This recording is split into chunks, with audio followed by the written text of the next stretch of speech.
बातमीपत्रात आता पाहूयात गल्लीपासून ते दिल्लीपर्यंतच्या ताज्या घडामोडींचा धावता आढावा।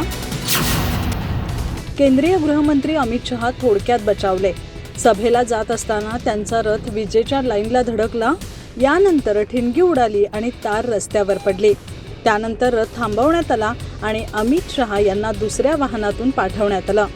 नागौरच्या परबतसरमध्ये ही घटना घडली। या घटनेत कोणालाही दुखापत झाली नाही। तसंच केंद्रीय गृहमंत्री अमित शहा सभेच्या ठिकाणी सुखरूप पोहोचले। मंगळवारी संध्याकाळी सुमारे 4:15च्या सुमारास परबतसरच्या बीडीयाड गावातून छोटी सभा घेतल्यानंतर शहा रथात बसले। त्यांना परबतसरच्या गणेश मंदिरात असलेल्या सभेच्या ठिकाणी जायचं होतं।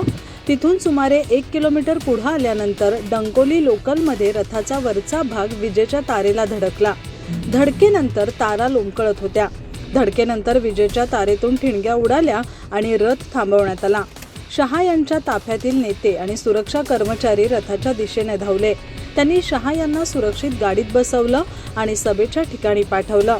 अपघातानंतर संपूर्ण परिसरातील वीज पुरवठा सुमारे तासभर खंडित झाला होता। विद्युत विभागाचे अधिकारी तात्काळ घटनास्थळी पोहोचले, तर शहा सायंकाळी 5:30च्या सुमारास सभेच्या ठिकाणी पोहोचले। ओबीसी आरक्षणालाच आव्हान देणाऱ्या याचिकेवर आज मुंबई हायकोर्टात सुनावणी होतीये। या सुनावणीसाठी मंत्री छगन भुजबळ यांनी आज मुंबई हायकोर्टात हजेरी लावली। यावेळी ही याचिका म्हणजे ओबीसी आरक्षणच संपवण्याचा घाट आहे असा आरोप भुजबळांनी केला।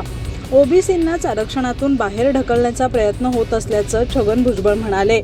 ओबीसी आरक्षणाच्या 23 मार्च 1994 रोजीच्या अध्यादेशाला बाळासाहेब सराटे, प्रशांत भोसले आणि शिवाजी कवठेकर यांनी आव्हान दिले। छगन भुजबळ म्हणाले, कुणबी समाजाच्या आरक्षणास आपला विरोध नाही, मात्र त्या आडून सरसकट मराठा समाजाचा ओबीसीत समावेश करण्यास आपला विरोध आहे। असं झालं तर ओबीसींना आरक्षणाचा काहीच फायदा होणार नाही, ते आरक्षणातून बाहेर ढकलले जातील। आता तर ओबीसींचं आरक्षणच चुकीचं आहे, ते रद्द करावं अशी याचिका हायकोर्टात दाखल झाली आहे। ही याचिका म्हणजे एकीकडे ओबीसीत प्रवेश करायचा आणि ओबीसीत असलेल्या इतर समाजांना बाहेर ढकलून द्यायचं असा हा कार्यक्रम चालू आहे।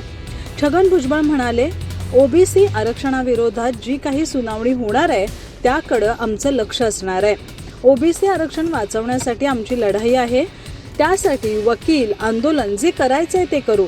हे आरक्षण सहजासहजी मिळालेलं नाही, त्यासाठी खूप प्रयत्न करावे लागलेत, ते एवढ्या सहजासहजी जाऊ देणार नसल्याचं भुजबळ यांनी स्पष्ट केले।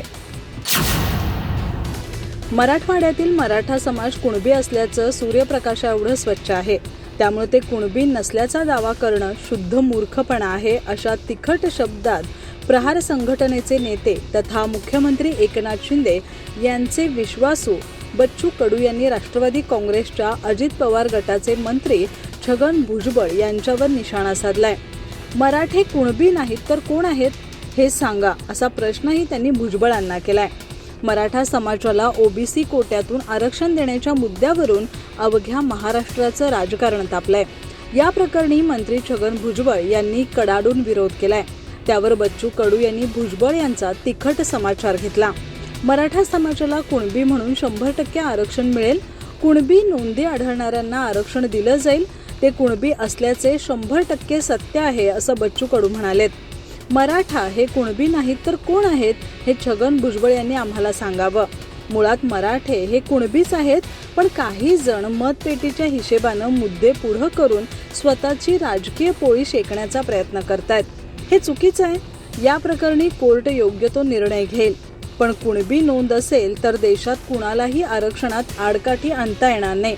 सरसकट मराठ्यांना कुणबी प्रमाणपत्र मिळाल्याशिवाय राहणार नाही, असंही बच्चू कडू एका मराठी वृत्तवाहिनीशी बोलताना म्हणाले। महाराष्ट्रात मराठा आरक्षणाचा वाद चांगलाच पेटलाय। हे आरक्षण देण्यासाठी मनोज जरांगे पाटील यांनी राज्य सरकारला 2 महिन्यांचा अवधी दिलाय। या पार्श्वभूमीवर जरांगेंनी आता थेट उपमुख्यमंत्री देवेंद्र फडणवीस यांच्या गळ्यातच पडण्याचं विधान करून एका वेगळ्याच चर्चेला फोडणी दिली आहे। मनोज जरांगे पाटलांच्या आंदोलनामुळे गत सप्टेंबर महिन्यात हा प्रश्न चव्हाट्यावर आला। पाहता पाहता त्यांच्या नेतृत्वात महाराष्ट्रातील अवघा मराठा समाज एकजूट झाला। हे पाहून बॅकफूटवर गेलेल्या मुख्यमंत्री एकनाथ शिंदे यांच्या नेतृत्वातील राज्य सरकारने त्यांना कुणबी प्रमाणपत्राच्या माध्यमातून ओबीसी आरक्षण देण्याचं ठोस आश्वासन दिलं. पण आता महाराष्ट्रात ओबीसी विरुद्ध मराठा असा वाद सुरू झालाय. मनोज जरांगे पाटील यांनी बुधवारी या प्रकरणी पत्रकारांशी संवाद साधताना उपमुख्यमंत्री देवेंद्र फडणवीस यांची गळाभेट घेण्याचे सुतोवाच केले. यावेळी त्यांनी राज्यातील मराठा आणि ओबीसी नेत्यांवर गंभीर आरोप केले. ओबीसी नेत्यांनी सरकारवर दबाव टाकला, त्यामुळे आमच्या हक्काचं आरक्षण आम्हाला मिळालं नाही. आमचे तब्बल 40 वर्ष वाटोळं झालं. सरकारने हा बॅकलॉग भरून काढला पाहिजे. आम्हाला आमच्या हक्काच्या नोकऱ्या मिळाल्या पाहिजेत असं ते म्हणाले. मराठा नेत्यांनीही मराठा समाजाचं मोठं नुकसान केलं. आमचे वाटोळे करून ते मुख्यमंत्री आणि मंत्री झाले. त्यांनी साथ दिली नसल्यामुळेच आम्हाला एवढी वर्ष आरक्षण मिळालं नाही. आता 24 डिसेंबरपर्यंत आरक्षण मिळालं नाही तर आम्ही सगळ्या नेत्यांची नावं जगजाहीर करू असा इशाराही मनोज जरांगे पाटील यांनी यावेळी दिला. राष्ट्रवादी काँग्रेसचे आमदार रोहित पवार यांनी शरद पवारांची तुलना अफगाणिस्तान विरोधात झुंजार खेळी करणाऱ्या ग्लेन मॅक्सवेलशी केली आहे. मैदान खेळाचे असो वा राजकारणाचे, योद्धा नेहमीच जखमांवर हास्याचा लेप लावून लढतो. अशा वेळी परिस्थितीही त्याला साथ देते असं ते म्हणाले. आयसीसी क्रिकेट विश्वचषक स्पर्धेत मंगळवारी ऑस्ट्रेलिया आणि अफगाणिस्तान या 2 संघात रोमांचक सामना झाला. या सामन्यात ग्लेन मॅक्सवेलच्या झुंजार खेळीची अवघ्या जगात चर्चा रंगली आहे. या सामन्यात 292 धावांचा पाठलाग करताना एका वेळी ऑस्ट्रेलियाची स्थिती 7 बाद 91 अशी झाली होती. पण मॅक्सवेलने 128 चेंडूत नाबाद 201 धावांची खेळी करत आपल्या संघाला अशक्यप्राय वाटणारा विजय मिळवून दिला. आता रोहित पवार यांनी ग्लेन मॅक्सवेलच्या या खेळीची तुलना शरद पवार यांच्या राजकीय संघर्षाची केली आहे. त्यांची यासंबंधीची पोस्ट चांगलीच व्हायरल झाली आहे. या पोस्टमध्ये त्यांनी शरद पवार यांच्या 2019 मधील भर पावसातील सभेचा फोटो वापरलाय. रोहित पवार आपल्या ट्विटमध्ये म्हणतात की परिस्थिती कितीही विरोधात असली, मैदानात योद्धा जखमी झाला तरी वेदनांना गाडून त्यावर हास्याचा लेप लावत द्वेषानं लढावंच लागतं. नुसतं लढावंच लागतं असं नाही तर शानदार पद्धतीनं विजयही खेचून आणावा लागतो. अशा वेळी परिस्थितीही नक्कीच साथ देते, मग ते मैदान क्रिकेटचं असो की राजकीय. हेच काल ग्लेन मॅक्सवेलनं दाखवून दिलं. रोहित पवार यांच्या या पोस्टवर संमिश्र प्रतिक्रिया उमटतायत. वाढत्या प्रदूषणामुळे मुंबईसह 16 शहरात आरोग्यविषयक आणीबाणीच लागू झाली आहे. सरकारने रेड अलर्ट जारी केला. ऐन दिवाळीत लोकांवर बंधनं आली. यावरून काय हो, राज्यपाल महोदय हिंदुत्व संकटात आले म्हणून राज्याच्या मुख्यमंत्र्यांना एखादं पत्र लिहिता येईल काय, असा टोला ठाकरे गटानं लगावलाय. ठाकरे गटाचे मुखपत्र असलेल्या सामनात आज म्हटलंय की प्रदूषणामुळे देवासमोर अगरबत्ती लावण्यावरही बंदी आली. सकाळ संध्याकाळचे फिरणं थांबलं. दरवाजा खिडक्या बंदच ठेवा. 12 ते 4 घराबाहेर पडू नका. मास्क लावा असे आदेश देण्यात येत आहेत. थोडक्यात धनत्रयोदशीपासून सुरू होणाऱ्या दिवाळीवर आरोग्य आणीबाणीचा वरवंटाच फिरवला गेलाय. कोरोना संकटातून वाचवलेले मुंबई शहर सध्याच्या सरकारच्या बेफिक्रीमुळे पसरलेल्या विषारी हवेने तडफडत आहेत. ठाकरे गटानं म्हटलंय की महाराष्ट्रातील राजकारणाची गुणवत्ता ढासळली हे खरं, पण मुंबईसह राज्यातील हवेचीही गुणवत्ता त्यामुळे ढासळली आहे. महाराष्ट्राची राजधानी असलेल्या मुंबईचे विषारी गॅस चेंबर झाले. मुंबई हे स्वप्नांचं शहर मानलं जातं, मात्र आता या स्वप्ननगरीत प्रदूषणामुळे लोकांना झोप येत नाही. शुद्ध हवेसाठी मुंबईकरांची फुफ्फुसं दिवस रात्र झगडतायत. त्यामुळे स्वप्ननगरी, मायानगरी हे अलंकार नष्ट होऊन मुंबईचे विशालय झालं.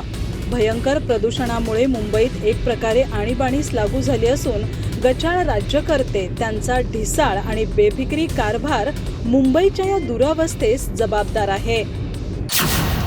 कार्तिकी एकादशीला देवेंद्र फडणवीस की अजित पवार कोण, विठ्ठल रुक्माईची पूजा कोण करणार अशा चर्चांना उधाण आलं होतं.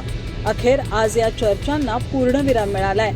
मराठा समाजाचा प्रक्षोभ पाहता मंदिर समिती कार्तिकी पूजेसाठी कोणत्याही उपमुख्यमंत्र्यांना निमंत्रण देणार नाही अशी भूमिका मंदिर समितीनं घेतली आहे. मराठा समाजाच्या भावना शासनाला कळवण्यात येणार असून विठ्ठल रुक्मिणी मंदिर समितीचे सहअध्यक्ष गहिनीनाथ महाराज औसेकर यांनी बैठकीनंतर ही माहिती दिली आहे. महाराष्ट्राच्या राजकारणामुळे कार्तिकी एकादशीला नेमक्या कोणत्या उपमुख्यमंत्र्यांना शासकीय पूजेला बोलवायचं यावर मंदिर समितीच्या बैठकीत चर्चा झाली। मराठा आरक्षणासाठी सुरू असलेलं आंदोलन आता अधिक तीव्र होत आहे। त्याचे पडसाद आता राज्यभर उमटू लागलेत। पंढरपुरातही हे आंदोलन अधिक आक्रमक होत आहे। मराठा समाजाच्या या आंदोलनाचा कार्तिकी एकादशीवरही परिणाम होण्याची शक्यता आहे, कारण सकल मराठा समाजाच्या वतीनं आरक्षण द्या नाहीतर कार्तिकी एकादशीची शासकीय महापूजा उपमुख्यमंत्र्यांच्या हस्ते करू दिली जाणार नाही असा इशारा देण्यात आला होता। मराठा समाजाचा प्रक्षोभ पाहता मंदिर समितीने अखेर हा निर्णय घेतलाय। कार्तिकी एकादशीची शासकीय महापूजा राज्याचे उपमुख्यमंत्री आणि मानाचा वारकरी दाम्पत्याच्या हस्ते करण्याचा प्रघात आहे। राज्यात घडणाऱ्या घडामोडींमुळे कार्तिकी एकादशीला विठ्ठल रुक्माईची पूजा कोण करणार अशी शक्यता निर्माण झाली होती, पण अखेरीस मराठा समाजाच्या भावना पाहता हा मान कोणत्याच उपमुख्यमंत्र्यांना न देण्याचा निर्णय घेण्यात आलाय। या पूजेचा मान कोणाला मिळणार याविषयी अद्याप काही सांगण्यात आलेलं नाही। राज्यातील सुमारे 35 लाख शेतकऱ्यांसाठी कृषी मंत्री धनंजय मुंडे यांनी ऐन दिवाळीच्या तोंडावर अत्यंत गोड बातमी आणली आहे। राज्यातील पीक विमा कंपन्यांनी पहिल्या टप्प्यात सुमारे 1700 कोटी रुपये पीक विमा अग्रिम वितरण करण्यास मंजुरी दिली आहे। याचा लाभ राज्यातील विविध जिल्ह्यातील सुमारे 35,08,000 शेतकऱ्यांना मिळणार आहे। या विमा रकमा संबंधित लाभार्थी शेतकऱ्यांच्या बँक खात्यावर थेट वितरण करण्यास संबंधित विमा कंपन्यांनी सुरुवात केली असल्यानं बहुतांश ठिकाणी दिवाळीपूर्वीच पीक विम्याची अग्रिम रक्कम शेतकऱ्यांच्या खात्यात जमा होईल। खरीप हंगामात वेगवेगळ्या जिल्ह्यात हवामानाच्या असमतोलामुळे शेतकऱ्यांचं मोठं नुकसान झालं होतं। 1 रुपयात पीक विमा योजनेमध्ये राज्यातील तब्बल 1,71,00,000 शेतकऱ्यांनी सहभाग घेतलाय। अंतरिम नुकसान भरपाई अंतर्गत विविध जिल्हा प्रशासनाने संबंधित पीक विमा कंपन्यांना अधिसूचना निर्गमित करून 25% अग्रिम पीक विमा देण्याबाबत आदेश देण्यात आले होते। त्यावरून बहुतांश कंपन्यांनी विभागीय आणि राज्यस्तरावर अपील केलं होतं। अपिलांच्या सुनावण्या जसजशा होत गेल्या त्याप्रमाणे आतापर्यंत संबंधित विमा कंपन्यांनी एकूण 1700 कोटी रुपये रक्कम देण्याचं मान्य केलंय। तसंच जसजसे अपिलांचे निकाल येतील त्यानुसार शेतकरी लाभार्थी संख्या आणि विम्याची अग्रिम रक्कम यामध्ये मोठी वाढ होणार आहे। राज्याचे मुख्यमंत्री एकनाथ शिंदे यांच्या अध्यक्षतेखाली राज्यातील सर्व प्रमुख पीक विमा कंपन्यांची धनंजय मुंडे यांनी बैठक घेऊन अग्रिमचा तिढा तातडीने सोडवण्याबाबत विनंती केली होती। त्यानंतर मुख्यमंत्री एकनाथ शिंदे यांनी संबंधित पीक विमा कंपन्यांच्या सुनावण्या तातडीनं पूर्ण करण्याबाबत संबंधितांना निर्देश दिले होते। त्याचबरोबर उपमुख्यमंत्री देवेंद्र फडणवीस, उपमुख्यमंत्री अजितदादा पवार हेही विम्याबाबत सातत्यानं आग्रही होते। या सर्वांचेच धनंजय मुंडे यांनी आभार मानलेत। तसंच उर्वरित जिल्ह्यातील सर्वेक्षण, अपिलावरील सुनावण्या आदी बाबी तातडीनं पूर्ण करण्याबाबत विभागाला सूचना केल्या आहेत। अधिक माहिती आणि ताज्या घडामोडींसाठी आजच आमचे चॅनल सबस्क्राइब करा।